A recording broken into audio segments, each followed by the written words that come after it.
Audio Jungle.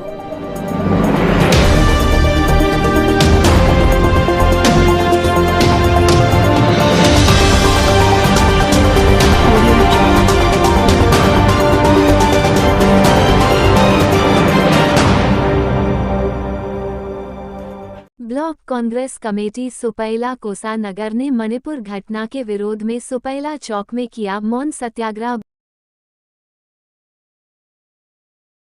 Block Congress committee सुपैला Kosanagar द्वारा सुपैला चौक में मणिपुर घटना के विरोध में एक दिवसीय मौन सत्याग्रह कर 83 दिनों से मणिपुर में हो रही घटना का विरोध किया। कांग्रेस के कार्यकर्ता मुंह में काली पट्टी लगाकर केंद्र की मोदी सरकार के खिलाफ आक्रोश व्यक्त किया। मौन सत्याग्रह के माध्यम से केंद्र सरकार को महिला अत्याचार रोकने के साथ जन माल की सुरक्षा करने की मांग किया गया। मौन सत्याग्रह में भिलाई जिला कांग्रेस के महिला विभाग सेवा दल के सैकड़ों कार्यकर्ता सत्याग्रह में उपस्थित हुए। मौन सत्याग्रह कार्यक्रम प्रभारी भिलाई निगम के MIC मेंबर नेहा साहू के नेतृत्व में मणिपुर के घटना को कांग्रेस जनों ने विरोध किया। के इतिहास में मणिपुर की घटना एक ऐसी शर्मनाक घटना है जिससे कि पूरा देश शर्मसार है और मोदी जी की भारतीय जनता पार्टी की सरकार गूंगी बहरी सरकार मूक दर्शक बने बैठी है। या तो इसका ये पर्याय है कि जहाँ जहाँ इलेक्शन होने होते हैं तो ये लोग इसी प्रकार का हिंसा फैलाना, जाति भेद के नाम पे दंगे फैलाने का ये काम करते हैं। हमें तो याद आता है गुजरात का वो मंज़र जिसे इसी प्रकार की कुछ घटनाएं हुआ करती थी। आश्चर्य तो तब होता है तब जिस महिलाओं के साथ अनाचार हुआ। एक हमारा भाई जो हमारे देश में एक्स आर्मी मैन था, उस सिपाही ने मीडिया के सामने रोककर अपनी व्यथा बताई कि मैंने देश की रक्षा तो कर ली पर अपनी महिला की, अपनी वाइफ की रक्षा में नहीं कर पाया।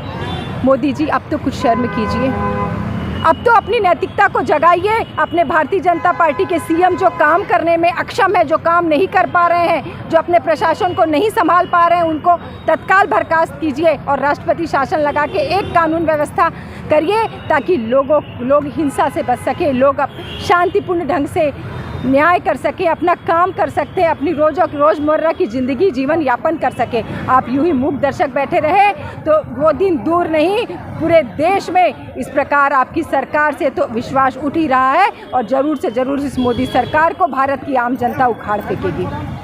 हम यहाँ आज मौन सत्याग्रह करके अपनी बात रख रहे हैं। सबसे पहली बात तो ये है कि हम ये कल्पना भी नहीं कर सकते हैं कि वहाँ पे कैसे हालात होंगे। 2.5 महीने से ना वहाँ कोई खेती कर पा रहा है, ना कोई स्कूल जा पा रहा है, घर जल रहे हैं, सब लोग टेंट में रह रहे हैं। वैसी जगह पे आप कल्पना भी कर सकते हैं 2.5 महीने से वो लोग जीवन व्यतीत कर रहे हैं और इस बात को लगातार मोदी सरकार जो है दबाए जा रही है।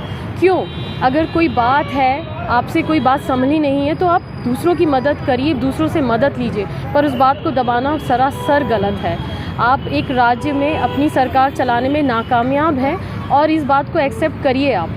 और आपको अगर सदन में 36 सेकंड मिल रहे हैं, सिर्फ आपको आपके पास सिर्फ उतना ही समय है उस राज्य के बारे में बोलने के लिए जहां 2.5 महीने से अशांति फैली हुई है, तो आपके को सिर्फ त्यागी पत्र ही देना चाहिए, आपको भी और आपके CM को भी। उसके अलावा आपके पास और कोई रास्ता नहीं है। सिर्फ बहाने और वैकल्पिक आप उपचार ढूंढ रहे हैं या रास्ते ढूंढ रहे हैं, ये गलत है। और छत्तीसगढ़ पर लगातार बोलना जो कि उनके बस में नहीं है। छत्तीसगढ़ में सब कुछ सही चल रहा है और लेकिन उनको मणिपुर में बोलने की बजाय छत्तीसगढ़ नज़र आ रहा है, तो वो उनकी गलती है। उनको ध्यान देना चाहिए कि मणिपुर में जैसी अशांति फैली हुई है 2.5 महीने से, वहाँ पे हालात बेकाबू हो रखे हैं और बद से बदतर होते जा रहे हैं, तो कम से कम उस ओर ध्यान दें और वहाँ पे हालात सुधारने की कोशिश करें। हम उनसे ये आग्रह करते हैं और उनसे नहीं संभल रहा है तो राष्ट्रपति कानून लगाया जाए, लेकिन जैसे भी हो हमारे देश का हिस्सा है, उस पर वहाँ पे अमल, चैन, शांति लेकर आया जाए। नेहा साहू, भिलाई नगर निगम, MIC। Audio Jungle.